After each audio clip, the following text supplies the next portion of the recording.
And a very good Monday morning here on the GSMC Baseball Podcast brought to you by the GSMC Sports Network.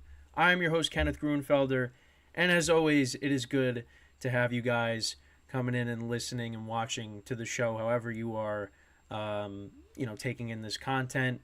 Obviously, I hope everybody had a good weekend. A lot of good football, a lot of baseball stuff, obviously more so to talk about on this show. Um, but yeah, but again, to remind you guys as we start off the show is make sure to tip or donate to the program and get your comments recognized. Go to streamelements.com/gsmcsportsnetwork./tip. Like I always say, it really helps the show. And for bonus coverage materials that are not on this broadcast, go to patreon.com and search up GSMC Sports Network. And like I said, we got a lot to talk about on today's show. So starting off the show, we'll go through the latest news and headlines around Major League Baseball, talk about some of the teams that clinched their playoff spots. Then in the second segment, one of the bigger headlines from this weekend is Shohei Ohtani will be missing the remainder of the season. So I'll go into more detail with that.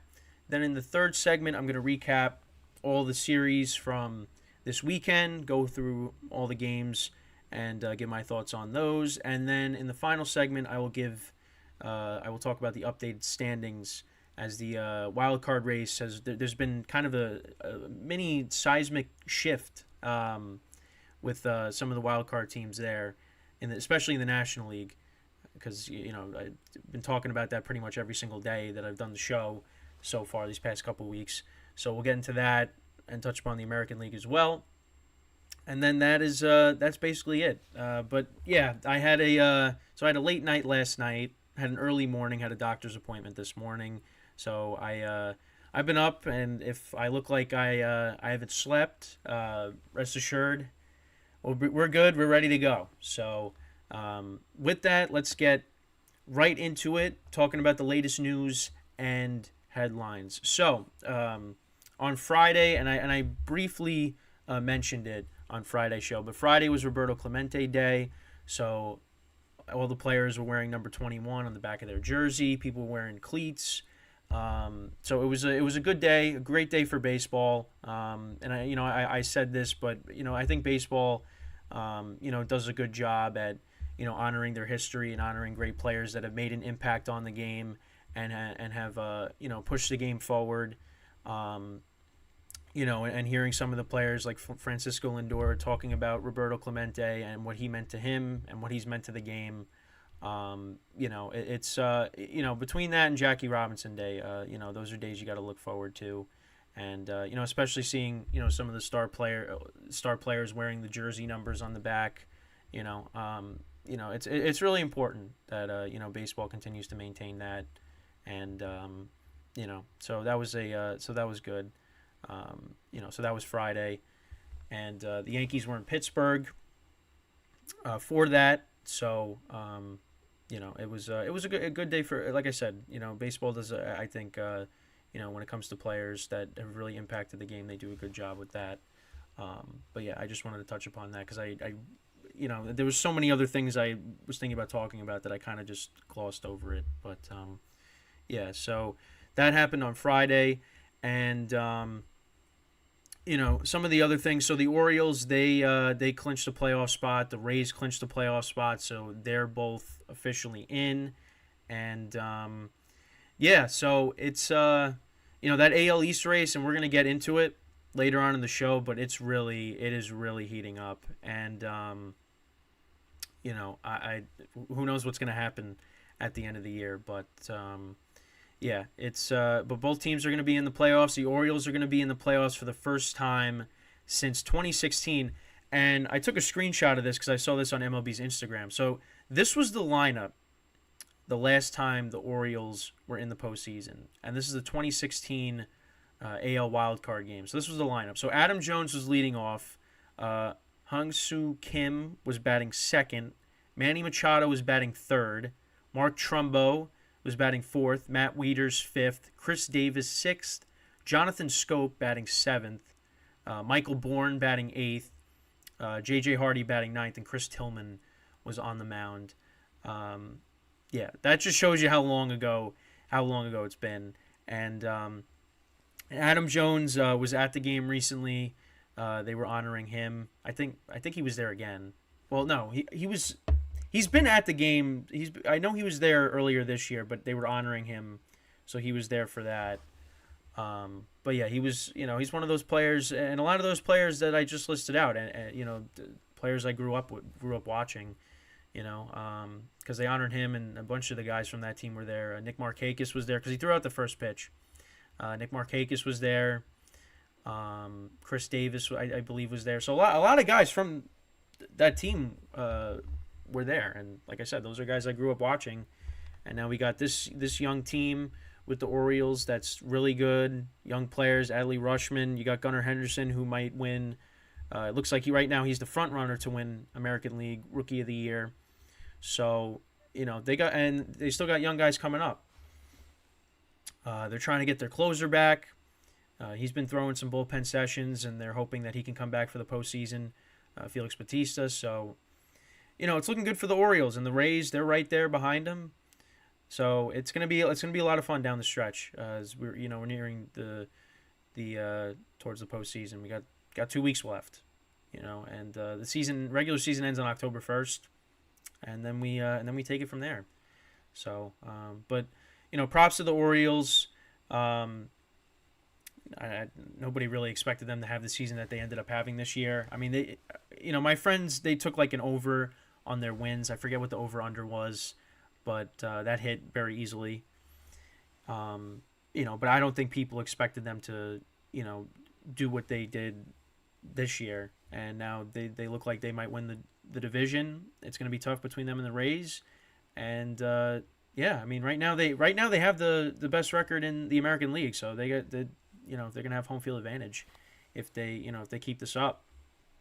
So props to the Orioles and the Rays. They continue to make the postseason. They're a solid team, and we'll see what happens. But so those teams made it over the weekend, and they were both playing each other.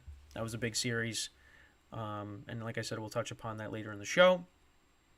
The Dodgers, they won the NL West, which I think is kind of no surprise there. But they struggled early on in the season.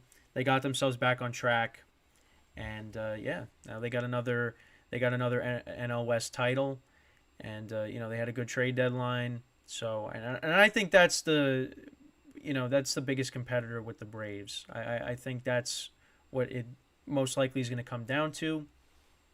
Although, like I've been saying, teams get hot at the right time. It might not even be that matchup, because we saw that last year when they both teams got knocked off by the Padres and the Phillies. Now the Phillies are going to make it, Padres are not. So that was the other thing as well. Dodgers clinched, so they're officially in. Well, they also clinched the division as well. So yeah, they're officially they got their stuff wrapped up. Also, something else that I saw that was interesting. So Talking Baseball posted this on their Facebook, and this is from like sometime last week, but this is the MLB standings if the results of every one-run game was flipped. Now, the most notable differences.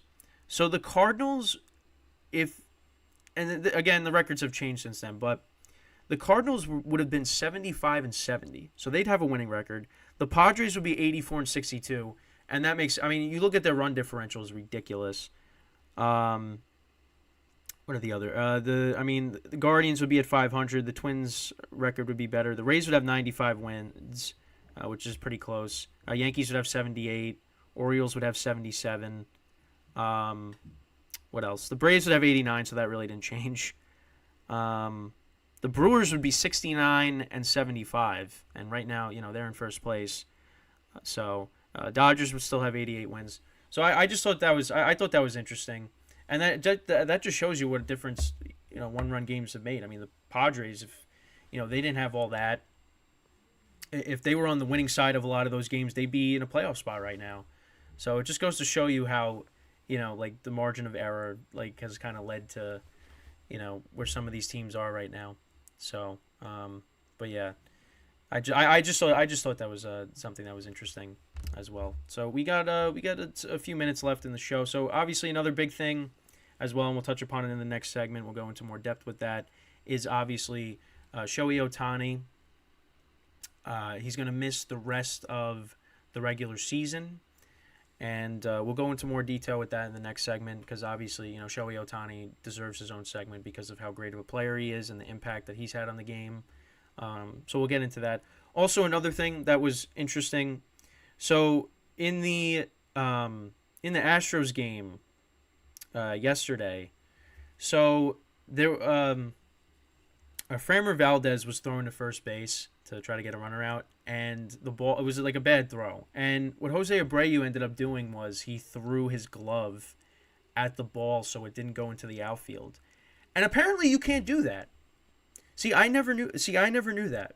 Now, the funny thing is, I've played, baseball with my friends. We go to a field and we just have batting practice and we just hit the ball around.